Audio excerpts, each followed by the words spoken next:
One smile from my boss was all it took to hide the knife behind his back. By lunchtime, I was unemployed, his brother-in-law was sitting in my chair, and everyone acted as if the betrayal were just another item on the meeting agenda, until someone quietly opened an internal audit. The morning began with the kind of quiet confidence that only comes after years of doing everything the right way. I unlocked my office just before sunrise, balancing a paper cup of coffee in one hand and a folder of vendor contracts in the other. Outside the floor-to-ceiling windows, the city was slowly waking beneath a blanket of silver clouds, while inside, the headquarters already hummed with printers, keyboards, and whispered conversations. It was the sort of place where polished marble floors reflected expensive suits, where smiles often lasted only as long as the next quarterly report. I had spent nearly 8 years building my reputation there. If someone needed help untangling a procurement issue or calming an angry vendor, they came to me. If a new employee looked overwhelmed, I stayed late without being asked. My name rarely appeared in flashy presentations, but everyone knew who quietly kept projects from collapsing. That was enough for me. Or so I believed. The elevator doors slid open with a soft chime, and my manager stepped out wearing the same practiced grin he used whenever he wanted something. Everything about him looked expensive: tailored suit, polished shoes, gleaming watch. But beneath that polished surface lived someone who treated honesty as an inconvenience. He didn't inspire respect. He demanded obedience. "Morning," he said, barely looking at me. "Good morning." He didn't answer. Instead, he glanced at the folder in my hands. "Leave those contracts. We won't be needing them." The sentence floated through the hallway like a cold draft. "We have the vendor meeting at 10, I reminded him. Plans changed. He walked away before I could ask another question. Something about the way he avoided eye contact left a knot in my stomach. The office felt different that morning. Conversations stopped when I approached. 2 coworkers exchanged nervous glances before pretending to focus on their screens. Even human resources, usually cheerful, suddenly looked busy every time I passed. No one said anything. Sometimes silence says more than words ever could. Around 11, an email arrived with a subject line no employee ever wanted to see. Meeting, Executive Office, immediate attendance required. No explanation, no agenda, just a conference room number. The room was unnaturally bright, sunlight spilling across a long walnut table that seemed far too large for only 3 people. My manager sat at the head. Beside him was an HR representative whose expression looked rehearsed, almost apologetic. "Please, have a seat." His voice was smooth, almost friendly. I did. He folded his hands together. "As part of our organizational restructuring, your position has been eliminated." For a second, the words refused to make sense. My position? Correct. What restructuring? It's a strategic realignment. I've been leading 3 active procurement projects. They'll be reassigned. To whom? He smiled. A different manager. His answer sounded polished enough to survive a legal review, yet empty enough to avoid every real question. I've never received a negative performance review. No one said you did. My department exceeded every target. That's true. So why am I being terminated? The smile disappeared for less than a second. This decision is final. There it was. No explanation, no evidence, no accountability. Only authority pretending to be logic. The HR representative quietly slid an envelope across the table. Severance paperwork, a confidentiality agreement, instructions for returning my laptop. Everything had already been prepared. This wasn't a decision. It was an execution. I gathered my things without raising my voice. Anger burned inside me, but shouting would only give them the dramatic scene they could later describe as unprofessional behavior. As I stepped back onto the office floor carrying a cardboard box, conversations stopped. A few people looked genuinely heartbroken. Others looked terrified. One coworker lowered her eyes because she couldn't bear to watch. Then the elevator doors opened again.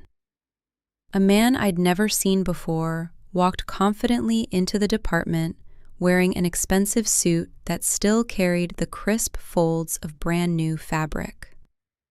He wasn't introduced. He didn't even bother greeting anyone. Instead, my manager walked straight toward him. "There you are." The two men laughed. Then, in front of the entire department, my manager placed a hand on his shoulder. "Everyone, this is our new procurement director." The title hit me like ice water. My title.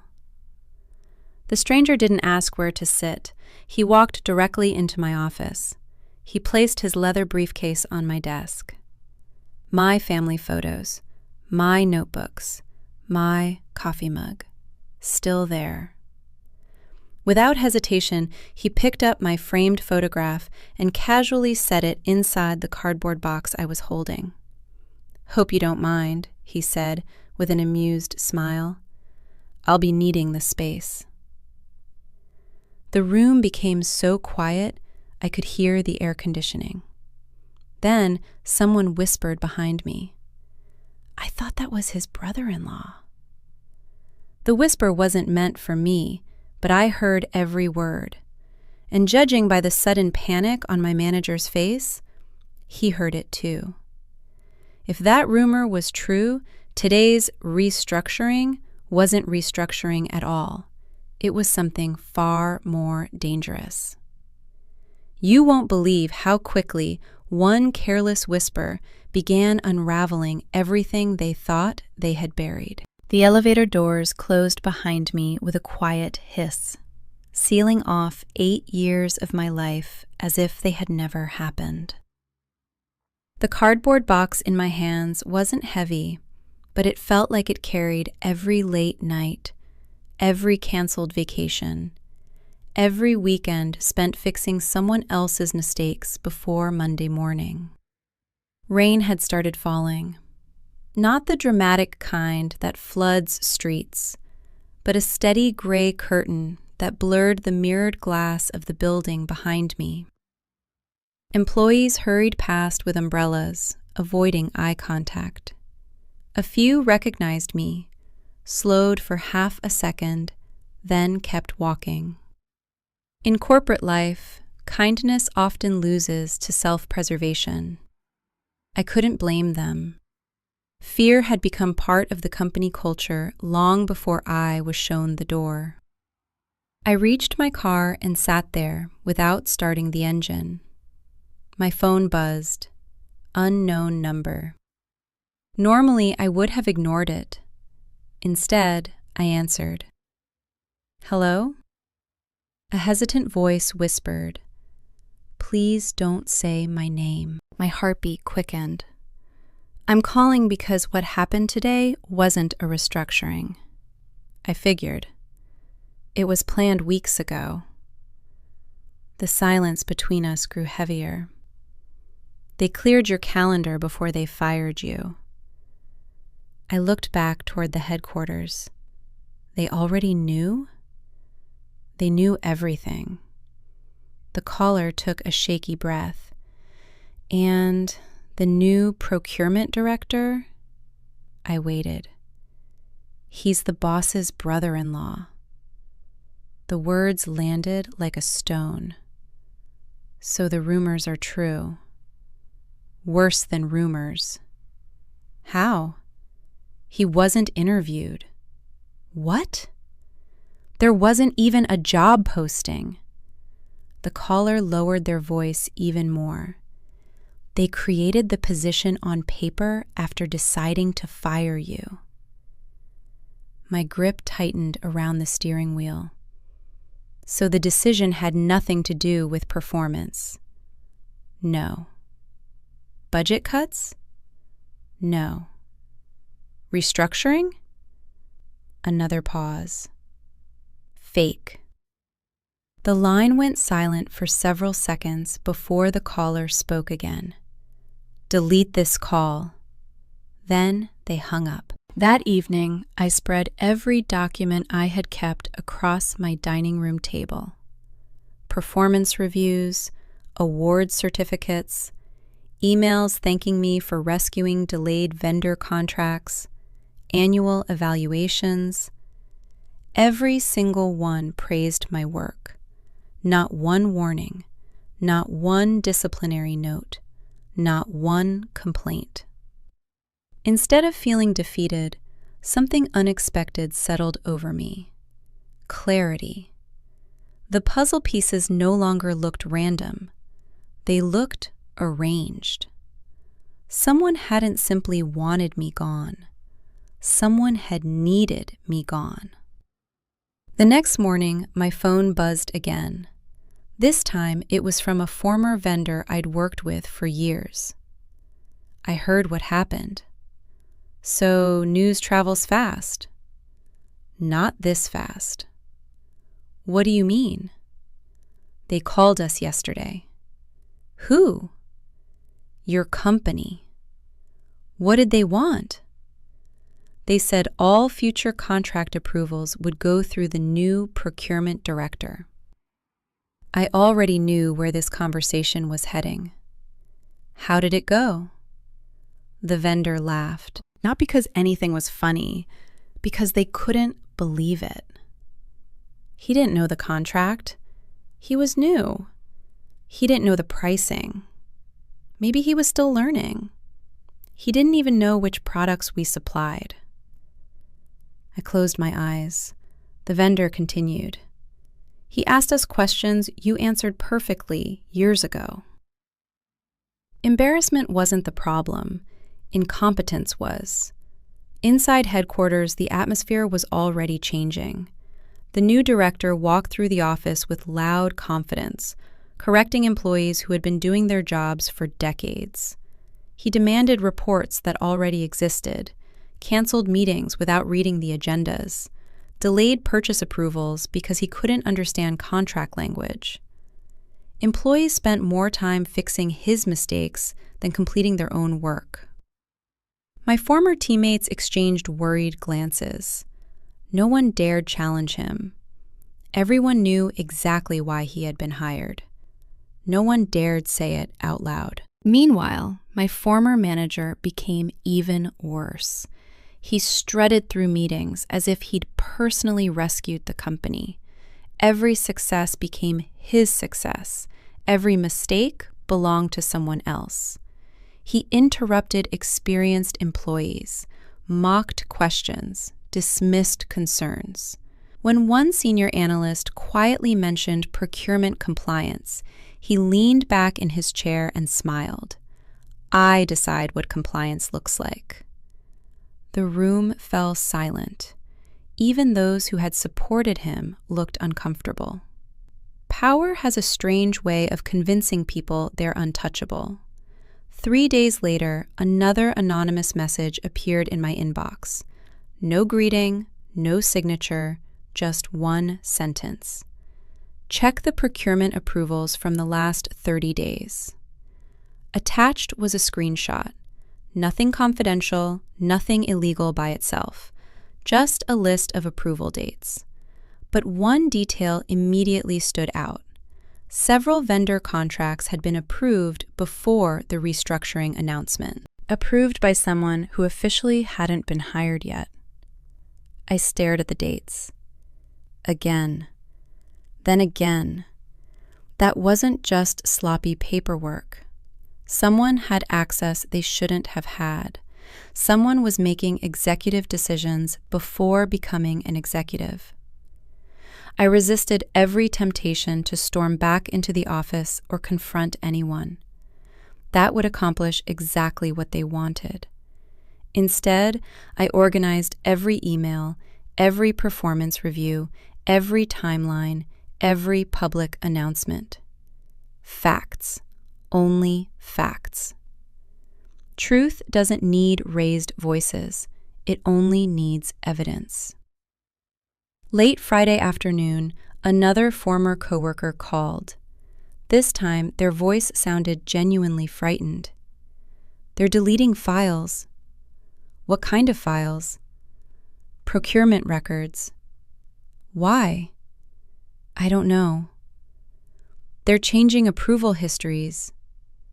My stomach tightened. Are you certain? I watched IT receive emergency requests from executive management. Who authorized them? I shouldn't say. You don't have to. The silence answered the question anyway. Before hanging up, my coworker whispered one final sentence. I think someone outside the company has started asking questions. Outside. Not HR, not management. Someone independent. Someone with authority. For the first time since losing my job, hope didn't feel naive. It felt earned. Because if someone beyond those glass walls had begun looking closely, the polished corporate image might not survive much longer.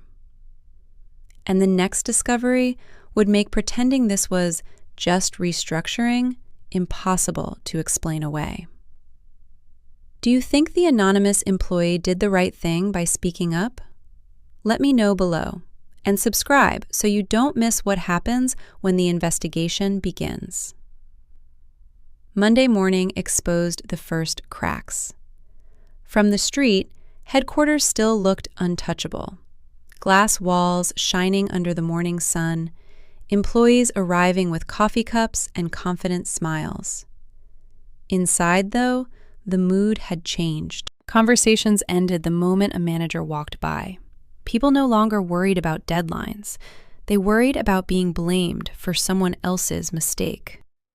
The new procurement director had only been in the job for a few days, yet the department was already struggling. His first major vendor meeting turned into a disaster. He interrupted the supplier halfway through the presentation, insisting the pricing was wrong.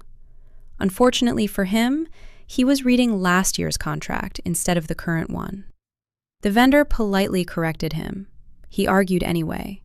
Finally, one of my former coworkers quietly slid the correct agreement across the table. The room fell silent. Without apologizing, he closed the folder and abruptly ended the meeting. The supplier walked out looking offended. An hour later, they suspended negotiations until someone with procurement experience contacted them. The email reached 3 vice presidents before lunch. That afternoon, my phone rang. It was the same vendor. I've worked with your company for 12 years, he said. I've never seen anything like this. What happened?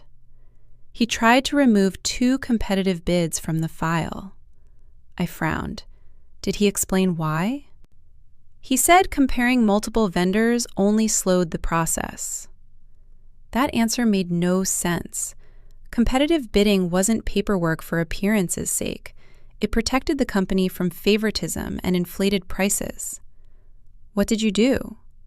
We refused. And then? He became angry and ended the meeting. I thanked him and wrote everything down.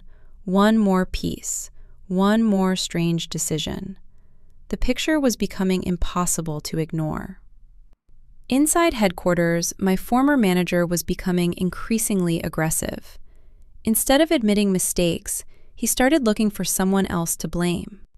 One purchasing analyst was criticized for a delayed shipment she had warned about 2 weeks earlier. Another employee was accused of losing documents that had actually been removed from the system by executive request. Fear spread faster than rumors. People stopped asking questions. They simply documented everything. Every email, every approval, every meeting. Nobody trusted verbal instructions anymore. Late that evening, an anonymous email appeared in my inbox. Only 2 attachments. The first was an organizational chart. The second was an approval log. I opened the chart first. My position had disappeared. The new director's position had appeared in its place. Nothing unusual, until I noticed the revision date. The document had been updated nearly 2 weeks before my termination meeting. I opened the approval log. The same date appeared again. That meant the replacement had already been approved before anyone claimed a restructuring was necessary. I leaned back in my chair. So the decision hadn't followed the restructuring. The restructuring had followed the decision. The next morning brought another surprise. An email arrived from the company's legal department. The wording was formal and carefully neutral. We would appreciate copies of your recent performance evaluations and any documentation related to your termination. Nothing accusatory, nothing emotional, just a request. I sent every document I had: performance reviews, award letters, termination paperwork, emails praising my work. No opinions, no accusations, only facts. Facts have a way of speaking louder than anger ever can. By Wednesday, whispers were spreading through headquarters. Compliance officers were reviewing procurement records. Legal staff requested access logs. Finance demanded explanations for unusual contract approvals. Executives who normally walked the halls with effortless confidence suddenly spent hours behind closed doors. Even my former manager stopped smiling. For the first time since firing me, he looked over his shoulder before entering meetings. He finally realized something every honest employee had understood from the beginning. Secrets are easy to protect. Timelines aren't. And somewhere inside that building, someone had just started comparing the dates. By Thursday morning, the headquarters no longer felt like a place where people came to work. It felt like a place where everyone was waiting for the next door to close. Compliance officers occupied 2 conference rooms on the executive floor. Employees were asked to forward emails, meeting notes, and procurement records. Nobody announced an investigation, but nobody pretended everything was normal anymore. The only person acting confident was my former manager. He walked through the office with his usual smug smile, insisting the review was routine. "It'll be over by tomorrow," he said, loudly enough for everyone to hear. Some people are making a mountain out of nothing. Few believed him. His brother-in-law wasn't handling the pressure nearly as well. During a procurement meeting, finance questioned why one preferred vendor had suddenly received nearly every major contract. "It's more efficient," he answered. The chief financial officer frowned. "Efficient for whom?" Silence. "Where are the competing bids?" "They weren't necessary." "They're mandatory." The room froze. For the first time since taking my job, he had no clever answer. That afternoon, another former coworker called me. "You were right." "I never wanted to be." "They're panicking." "What happened?" "The investigators requested every approval linked to procurement over the last 6 months." "Only procurement?" "No." "What else?" hiring records. I looked at the papers spread across my table. Hiring records. That meant they weren't just examining contracts anymore. They were examining people. Inside headquarters, executives began reviewing electronic access logs. One investigator noticed something unusual. The new procurement director had accessed restricted procurement systems days before his official start date. That shouldn't have been possible. Access required executive authorization. Someone had opened the door long before employees were told a restructuring even existed. The investigators requested the authorization records. My former manager suddenly canceled the rest of his meetings. Instead of cooperating, he became aggressive. He stormed into the IT department. "I want those access reports immediately." "I'm sorry," the technician replied. "Compliance already has them." "I said I want them." "We can't release investigation material." His face turned crimson. "Do you know who I am?" The technician nodded calmly. "Yes." "Then do as you're told." "I'm following the instructions of the board." For several seconds, neither man moved. Then my former manager spun around and slammed the door so hard the glass rattled. Half the office heard it. By lunchtime, everyone was talking. Meanwhile, I received another email from legal. This one contained only 3 lines. "Thank you for your cooperation. Your documentation has been verified. We may require a brief interview." I smiled for the first time in days. Not because I thought I had already won, because someone had finally confirmed that the truth matched the evidence. Friday morning brought another blow to management. One of the company's oldest vendors officially suspended all new business until the procurement review was complete. The announcement spread through headquarters within minutes. Operations immediately felt the impact. Projects stalled, delivery schedules slipped. Executives demanded explanations. For months, my former manager had insisted relationships with vendors were replaceable. Now, everyone could see they weren't. Trust, once broken, couldn't be restored with another meeting. The board called an emergency executive session. Department heads filed into the conference room carrying laptops and thick folders. My former manager entered with forced confidence. His brother-in-law looked pale. The investigators connected a projector. The first slide displayed nothing but dates: hiring approval, system access, restructuring announcement, termination meeting. Every event appeared in perfect chronological order. No opinions, no accusations, just dates. Then the lead investigator asked one simple question. "Can anyone explain why the replacement received executive system access before the position officially existed?" No one spoke. The silence stretched until it became unbearable. My former manager finally cleared his throat. "There must be an administrative error." The investigator clicked to the next slide. Electronic authorization records appeared on the screen. The approval carried one executive signature. His. The confidence disappeared from his face. Late that evening, my phone rang again. It was the coworker who had first warned me. "You should know something." "What is it?" "The board didn't end the meeting." "They didn't?" "No." "What happened?"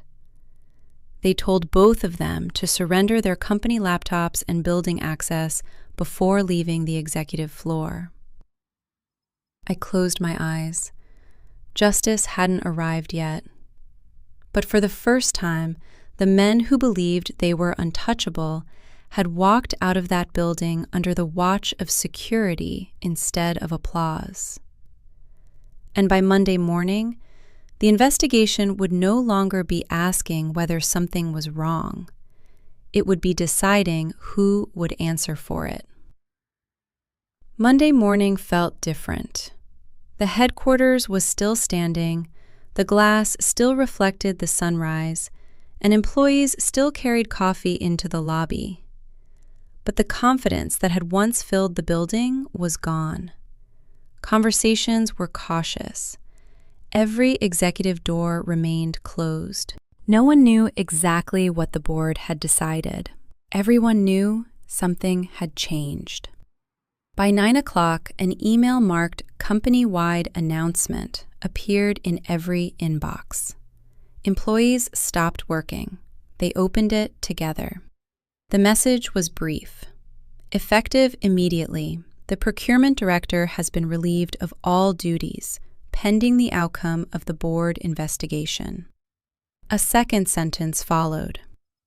The executive responsible for the hiring decision has been placed on administrative leave. No names. They weren't necessary. Everyone knew who it was. The office remained silent for several seconds. Then, for the first time in weeks, people began breathing a little easier. The investigation moved quickly because the evidence spoke for itself. The board reviewed hiring records, procurement approvals, access logs, and executive emails. Every document pointed in the same direction.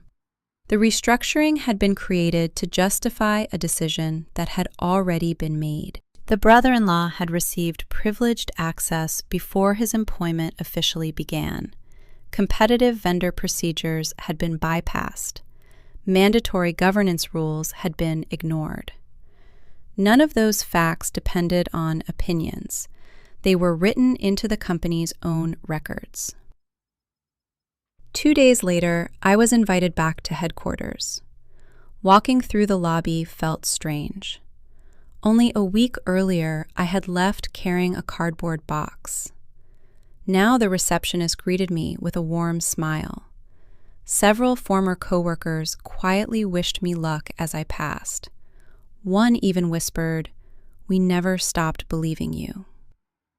That simple sentence meant more than she probably realized.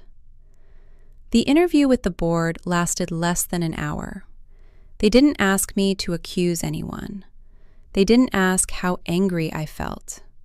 They wanted dates, documents, facts.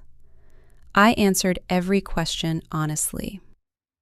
When the meeting ended, the chair of the committee closed the folder in front of him. "I appreciate your professionalism," he said. "You've handled this with remarkable restraint." I smiled politely. The truth didn't need my anger. "It only needed time," he nodded. "I think you're right."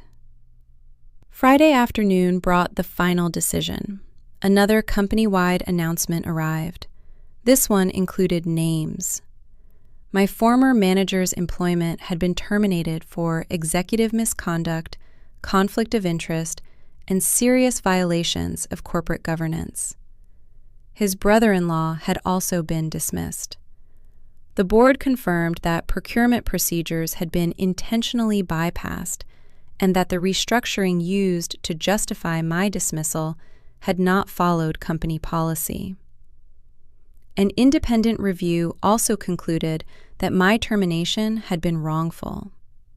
For weeks, those two men had believed titles could protect them. In the end, the evidence stripped those titles away far faster than anyone expected. That same afternoon, I received one final invitation. The board wanted to meet privately. This meeting felt different. No investigators, no lawyers, just quiet professionalism. The chair looked at me and smiled. "We owe you an apology." No corporate language, no carefully crafted statement, a genuine apology. He slid a document across the table. The company was offering full financial compensation for my wrongful termination, reimbursement of legal expenses, restoration of my employment record, and a new leadership position reporting directly to a different executive team. The salary was 40% higher than before. For a moment, I simply looked out the window. Not because of the money, because justice had finally arrived without revenge. I signed. Several weeks later, the atmosphere inside headquarters had changed completely. Competitive bidding procedures were restored. Employees once afraid to speak now shared concerns openly. Compliance training became mandatory for every executive. Managers were reminded that authority was a responsibility, not a privilege. Trust returned slowly, one honest decision at a time. As for me, I settled into my new office. It wasn't larger than the old one. It didn't need to be. The difference wasn't the furniture or the view. It was knowing I had earned my place, while the people who tried to steal it had lost theirs through their own choices. Sometimes justice doesn't arrive with shouting, revenge, or dramatic speeches. Sometimes it arrives as a quiet board vote, a signed termination letter, and the undeniable weight of the truth. And in the end, that kind of justice lasts the longest.